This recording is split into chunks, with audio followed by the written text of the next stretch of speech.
اسی کے ساتھ جو ہے عبدالقادر صاحب اتنی پیاری گفتگو چل رہی ہے، آپ اس بات کو لے کے نماز کے حوالے سے، صبر کے حوالے سے جو ہماری نبی کی سیرت میں ہمیں کہ پوائنٹ ملتے ہیں، آپ کیا پیغام دینا چاہتے ہیں؟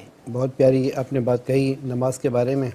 اس سے پہلے کہ گفتگو کنٹینیو رکھیں، ہمارے آج کے جو مہمان ہیں عامر اللہ قادری بھائی، جی، ان کا ایک تعارف ہے، ان کے نام کے آگے آپ نے دیکھا ہے لکھتے ہیں مدینے والے۔ مدینے والے، تو یہ ماہ ربیع الاول ہے، سرکار کا مہینہ ہے، اور اللہ رب العالمین کا فضل و کرم بہت سارے خاص لوگوں پر ہے، ان میں سے ایک ہمارے عامر بھائی بھی ہیں ماشاءاللہ۔ ان کو یہ معروف ہی مدینے والے کے لحاظ سے ہیں ماشاءاللہ۔ رمضان شریف خوش میں حج نصیبی پر ہے بار ہماری بار مدینہ کہ شریف آج کی بھی یہاں حاضری پہ ہوتی تشریف ہے، لائے۔ بار بار ان کی مدینہ شریف میں حاضری ہوتی ہے۔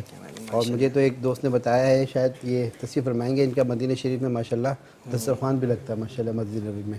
اللہ رب العالمین ان کا آنا یہاں قبول فرمائے۔ فروغ نعت کے لیے بہت کوششیں کاوشیں کرتے ہیں، ہمیں بھی حاضری مدینہ نصیب فروغ نعت کے لیے ماشاءاللہ بہت کوششیں کاوشیں کرتے ہیں۔ اور آداب محافل نعت فیڈریشن جو بنائی گئی ہے، جس پر ہم گزشتہ پروگرام میں بات کر رہے تھے کہ نعت شریف میں بے ادبیاں ہیں، محافل میں بے ادبیاں آ رہی ہیں، تو اس کی روک تھام کے لیے ماشاءاللہ یہ بہت کوشش کاوش کر رہے ہیں۔ اس تنظیم کے مرکزی صدر بھی ہیں، علماء کرام سے نعت کے انجمنوں سے ملاقات کر کے ان کو راغب کر رہے ہیں کہ نعت کی محافل میں بے ادبیاں روکی جائیں، اور نعت کی محافل کو ادب کے ساتھ فروغ دین کا اور تبلیغ دین کا ذریعہ بنایا جائے۔ عبدالقادر صدیقی صاحب، اچھا، ایک آپ نے جو بات سوال کیا ہے میں اسی طرف آ جاؤں، اسی سے جو ہے، کیونکہ ہم بے ادب ہوتے جا رہے ہیں۔ جی، ہم نمازوں کے اوقات میں اپنے اکثر محافل جو ہوتی ہیں ان میں نماز کا خیال نہیں رکھا جاتا، بالکل ایسے ہی ہے۔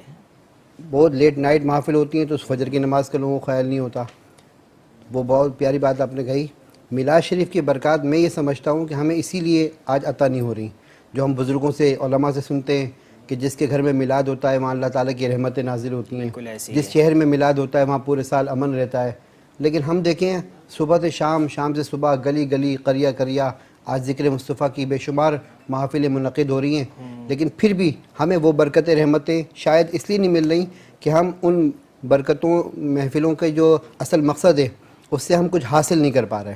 ہم صرف محفل کرتے ہیں اور نشست ختم ہوتی ہے اور سب کچھ ختم ہو جاتا ہے، ہم اس سے کوئی پیغام نہیں لے رہے، اس سے ہمارے کردار میں، اخلاق میں کوئی تبدیلی نہیں آ رہی۔ نبی رحمت صلی اللہ علیہ وسلم نے ارشاد فرمایا، نماز میری آنکھوں کی ٹھنڈک ہے۔ بے شک، بے شک۔ جو حضور علیہ السلام کو راضی کرنا چاہتا ہے وہ چراغا کرے، اچھی بات ہے، وہ جھنڈے لگائے، اچھی بات ہے، جلوس نکالے، اچھی بات ہے، لیکن نماز کے بعد اگر نماز کا وقت ہو جائے تو تمام جلوس کے شرکا سب سے پہلے نماز پڑھیں، محافل میں جائیں تو باوضو ہو کر جائیں، حضور علیہ السلام کا ذکر ہے۔ ہم تو الحمدللہ اہل محبت ہیں، ہمارے اکابر اور علماء اور ہمارے بزرگ جب اللہ کے محبوب علیہ السلام کی حدیث بھی بیان کرتے تھے تو پہلے باوضو وضو کا اہتمام کرتے تھے۔ ادب پہلے، بہت سے علماء کرام کے بارے میں تو وہ پہلے غسل کیا کرتے تھے، صاف ستھرے کپڑے پہنتے، خوشبو کا اہتمام کرتے، پھر رسول کریم علیہ السلام کی حدیث بیان کیا کرتے تھے۔ آج کل بھی اسی چیز کی ضرورت ہے، نماز اور قرآن کی تلاوت کے ساتھ ہم اپنی محفلوں کو منعقد کریں، اس کا اہتمام کریں، خاص طور پر یہ بہت ضروری چیز ہے۔ حضور علیہ السلام کی سیرت اپنانے کے لیے ہے۔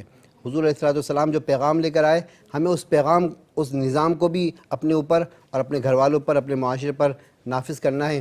یہ اسٹیپ ہے، سب سے پہلے اپنی ذات، پھر اپنے قرب و جوار کے لوگ، اس کے بعد پھر دوسرے لوگوں کو دین کی دعوت دیں۔ حضور علیہ السلام کی تبلیغ کا بھی یہی اسٹیپ تھے۔ پہلے اللہ کے محبوب علیہ السلام نے سب سے پہلے اپنے گھر والوں کو دعوت دی۔ سب سے پہلے حضور علیہ السلام کی ذات پر ایمان کون لایا؟ حضرت خدیجہ رضی اللہ تعالیٰ عنہ، حضور کی زوجہ۔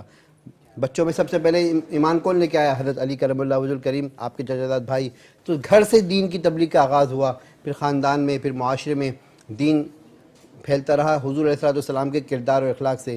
جیسے کہ ہمارے جواد بھائی فرما رہے تھے کہ سچ بنیاد بنی، کیونکہ حضور علیہ السلام کو اہل مکہ نے نبی رحمت صلی اللہ علیہ وسلم کا بچپن، لڑکپن، جوانی، تمام ایام دیکھے تھے، روزے روشن کی طرح ان کے سامنے تھے کہ یہ صادق اور امین ہیں۔ تو جیسے ہی اللہ کے محبوب علیہ السلام نے اعلان فرمایا کہ اگر میں تم سے کہوں کہ پہاڑ کے پیچھے سے دشمن کی فوج آ رہی ہے تو کیا تم مانو گے؟ سب نے یک زبان ہو کر کہا ضرور مانیں گے۔ کیوں؟ یہ کردار ہے۔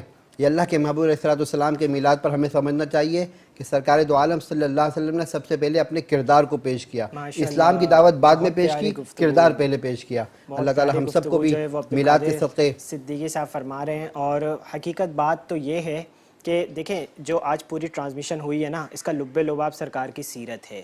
آپ میلاد منائیں، میں منع نہیں کرتا، لیکن کسی کو موقع نہ دیں۔ ایک طرف آپ نعت خوانی کی محافل سجا رہے ہیں، دوسرا بندہ آ کے بولے یار نماز کا ٹائم ہو گیا، نماز پڑھ لو۔ ہیں ادب میں پیچھے نہیں ہٹنا، عمل میں کمزور ہو سکتے ہیں،